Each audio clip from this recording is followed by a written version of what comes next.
आज जम्मू दौरे पर हैं प्रधानमंत्री नरेंद्र मोदी। एम्स की सौगात मिलेगी। 30,000 करोड़ रुपए की सौगात प्रधानमंत्री देने वाले हैं। मौलाना आजाद स्टेडियम में कार्यक्रम रखा गया है। चुनाव पर बने सबसे ऊंचे रेलवे पुल का उद्घाटन करेंगे प्रधानमंत्री नरेंद्र मोदी। घाटी के लिए बड़ा दिन आज। जम्मू कश्मीर के लिए 30,000 करोड़ की परियोजनाओं की सौगात प्रधानमंत्री आज देने वाले हैं। अहम दौरा इस वजह से क्योंकि रेलवे से जुड़ी, इलेक्ट्रिक सर्विसेज से जुड़ी कई परियोजनाएं हैं और इंफ्रास्ट्रक्चर डेवलपमेंट से जुड़े कई विकास कार्यों की सौगात आज प्रधानमंत्री नरेंद्र मोदी की तरफ से दी जाएगी। घाटी का यह दौरा प्रधानमंत्री का अहम माना जा रहा है और सबसे बड़ा इसमें डेवलपमेंट ये है कि प्रधानमंत्री की तरफ से आज एम्स का एक तरह से सौगात जो है वो जम्मू कश्मीर वासियों को मिलने वाली है। जम्मू कश्मीर में पहला एम्स होगा जिसकी सौगात आज प्रधानमंत्री नरेंद्र मोदी की तरफ से दी जाएगी। और इंफ्रास्ट्रक्चर प्रोजेक्ट से जुड़े कई काम इसमें हैं। जितेंद्र सिंह केंद्रीय मंत्री जो हैं वो मौजूद रहेंगे। मनोज कुमार सिन्हा एलजी इसमें मौजूद रहेंगे। जुगल किशोर शर्मा सांसद जो हैं वो मौजूद रहेंगे और गुलाम अली खटाना राज्यसभा के सांसद इस कार्यक्रम में शामिल होंगे।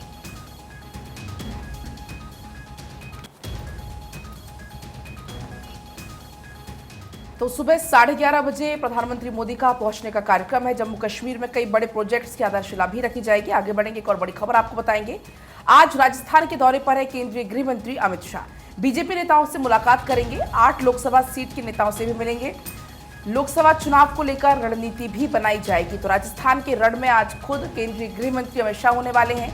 बीजेपी के नेताओं से मुलाकात करेंगे। लोकसभा चुनाव को लेकर रणनीति बनाई जाएगी। बीजेपी किस रणनीति से आगे बढ़ेगी, क्योंकि हमने देखा अभी पिछले दिनों अधिवेशन हुआ, 2 दिवसीय अधिवेशन हुआ जिसमें खुद पीएम मोदी भी मौजूद रहे थे और लोकसभा चुनाव की रणनीति पर मंथन हुआ था। आज खुद केंद्रीय गृह मंत्री अमित शाह राजस्थान में मौजूद हैं। और देखिए, इस बीच उत्तर प्रदेश की बात करते हैं। यूपी में लोकसभा चुनावों को लेकर बीजेपी की आज बैठक होने वाली है। प्रदेश पदाधिकारियों, क्षेत्रीय अध्यक्षों के साथ में ये बैठक रखी गई है। सभी मोर्चों के प्रदेश अध्यक्ष भी बैठक में शामिल होंगे और दोपहर 3:30 बजे इस बैठक को होना है। भूपेंद्र चौधरी की अध्यक्षता में इस बैठक को रखा गया। उत्तर प्रदेश लोकसभा प्रभारी बैजयंत जय पांडा भी बैठक में रहने वाले हैं मौजूद। उत्तर प्रदेश के मुख्यमंत्री योगी आदित्यनाथ समेत डिप्टी सीएम केशव प्रसाद मौर्य और ब्रजेश पाठक भी इस बैठक में शामिल होने जा रहे हैं।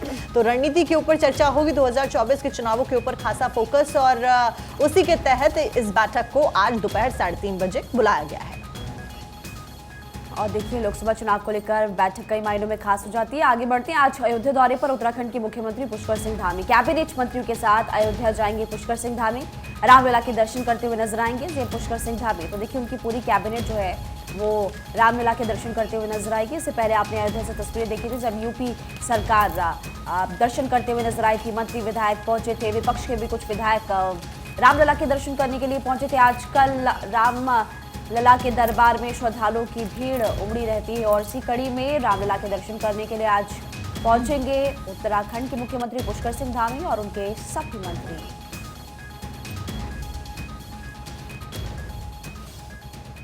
और बड़ी खबर, शुभेंदु अधिकारी को संदेश खाली जाने की इजाजत कलकत्ता हाईकोर्ट से मिल गई है। लगातार इस मामले को लेकर सियासत भी दिखी, लेकिन शुभेंदु अधिकारी को इजाजत मिली। हाईकोर्ट ने भड़काऊ टिप्पणी न करने के लिए कहा है। आज सुबह 9 बजे संदेश खाली जाएंगे नेता प्रतिपक्ष शुभेंदु अधिकारी।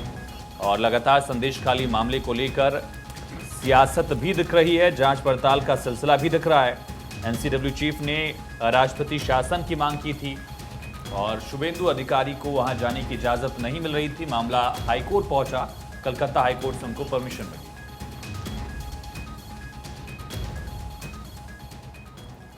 वहीं किसान नेताओं ने सरकार के प्रस्ताव को ठुकरा दिया है। 23 फसलों पर एमएसपी की गारंटी दे सरकार, ये किसानों की तरफ से कहा गया। एमएसपी की घोषणा करें। किसान नेता, सरकार पर कोई बोझ नहीं पड़ रहा है, किसान नेता की तरफ से कहा गया। किसान नेताओं ने दिल्ली कूच का ऐलान कर दिया है। 21 फरवरी को दिल्ली कूच करेंगे किसान और इसी को देखते हुए जो बॉर्डर से उन पर सुरक्षा व्यवस्था बढ़ा दी गई है, जो पुलिस फोर्स से उनकी तैनाती कर दी गई। दरअसल किसान नेता डल्लेवाल ने कहा है कि सरकार का प्रस्ताव हमारी मांगों की सहमति के मापदंडों से बहुत दूर है। दरअसल मंत्रियों ने एमएसपी की नहीं बल्कि खरीद के अनुबंध की गारंटी दी है।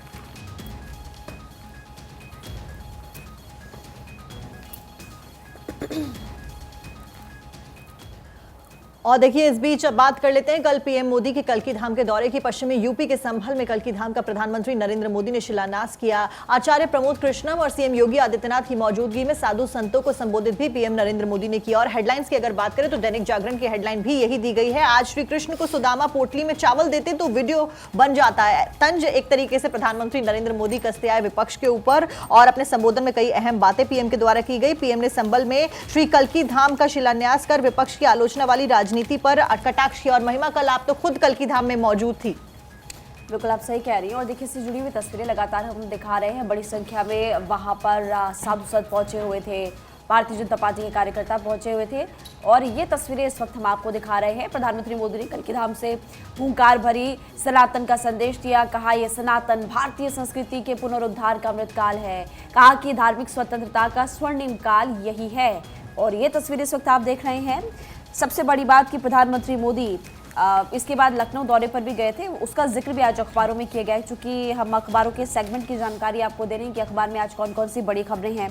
तो एक तो प्रधानमंत्री मोदी के कल्की धाम से जुड़ी हुई जानकारी दी गई है कि प्रधानमंत्री मोदी ने क्या बड़ी बड़ी बातें कही। और उसके बाद हिंदुस्तान अखबार की बात करें तो उसमें लिखा हुआ है व्यापार विश्वास का माहौल बढ़ा।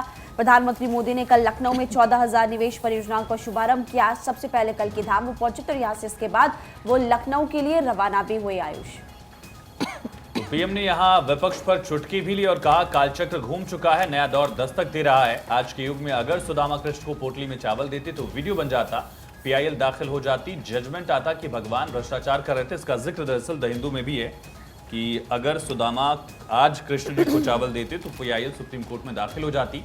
दरअसल प्रधानमंत्री नरेंद्र मोदी जवाब दे रहे थे कल की पीठाधीश्वर प्रमोद कृष्णम का। प्रमोद कृष्णम ने कहा था कि मेरे पास भावनाओं के अलावा प्रधानमंत्री को देने के लिए कुछ नहीं। सुनिए किस तरह की प्रतिक्रिया आई। किसी के पास कुछ न कुछ देने को होता है, मेरे पास कुछ नहीं है, मैं सिर्फ भावना व्यक्त कर सकता हूं। प्रमोद जी अच्छा हुआ कुछ दिया नहीं, वरना जमाना ऐसा बदल गया है कि अगर आज के युग में सुदामा श्री कृष्ण को एक पोटली में चावल देते, वीडियो निकल आती, सुप्रीम कोर्ट में पीआईएल हो जाती और जजमेंट आता कि भगवान कृष्ण को भ्रष्टाचार में कुछ दिया गया और भगवान कृष्ण भ्रष्टाचार कर रहे थे। इस व्यक्त में हम जुगर रहे और इसे अच्छा है कि आपने भावना प्रकट की और कुछ दिया नहीं।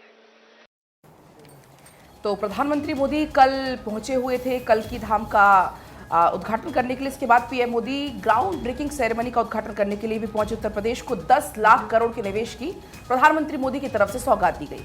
इस दौरान प्रधानमंत्री मोदी बोलते हुए नजर आए, यूपी को बनाएंगे 1 ट्रिलियन की इकोनॉमी, विकास की बात, यूपी को मेगा सौगात। तो यूपी को बनाएंगे 1 ट्रिलियन इकोनॉमी, ये पीएम मोदी की तरफ से कहा गया। इसके अलावा आपको बता दें पीएम मोदी ने ग्राउंड ब्रेकिंग सेरेमनी का उद्घाटन किया। आपको बता दें कल जब पीएम मोदी यहां पर पहुंचे थे, कई बड़ी बातों का जिक्र करते हुए पीएम मोदी नजर आए और खासतौर पर हमेशा से पीएम मोदी का जो फोकस होता है 1 ट्रिलियन इकोनॉमी का, उस पर जोर देते हुए पीएम मोदी यहां पर नजर आए। और देखिए बड़ी बात यह कि इस उद्घाटन के जरिए यहाँ पर 34 लाख रोजगार के अवसर भी उत्पन्न होते हुए नजर आए। सीएम योगी आदित्यनाथ और राज्यपाल आनंदीबेन पटेल ने पीएम मोदी का स्वागत किया, उनको रिसीव किया। सीएम योगी आदित्यनाथ ने पीएम मोदी की जमकर तारीफ भी की।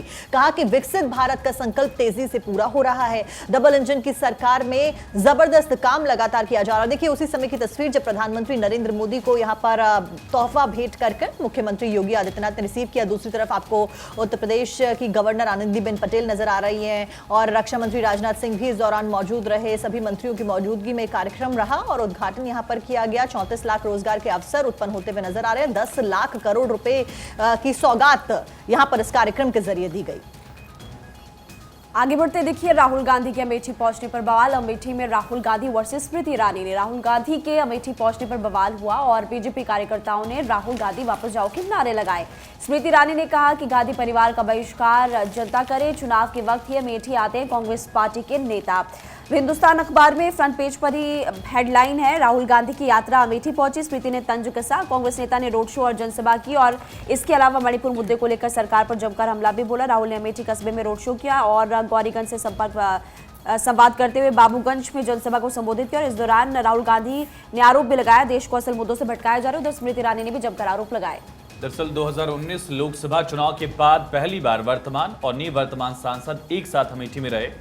स्मृति ईरानी ने जनता से संवाद किया तो राहुल ने न्याय यात्रा निकाली और इस दौरान एक दूसरे पर सियासी हमले भी दोनों नेताओं की तरफ से किए गए। स्मृति ईरानी ने चैलेंज किया राहुल गांधी को कि अगर दम है तो सिर्फ अमेठी से लड़कर दिखाए राहुल।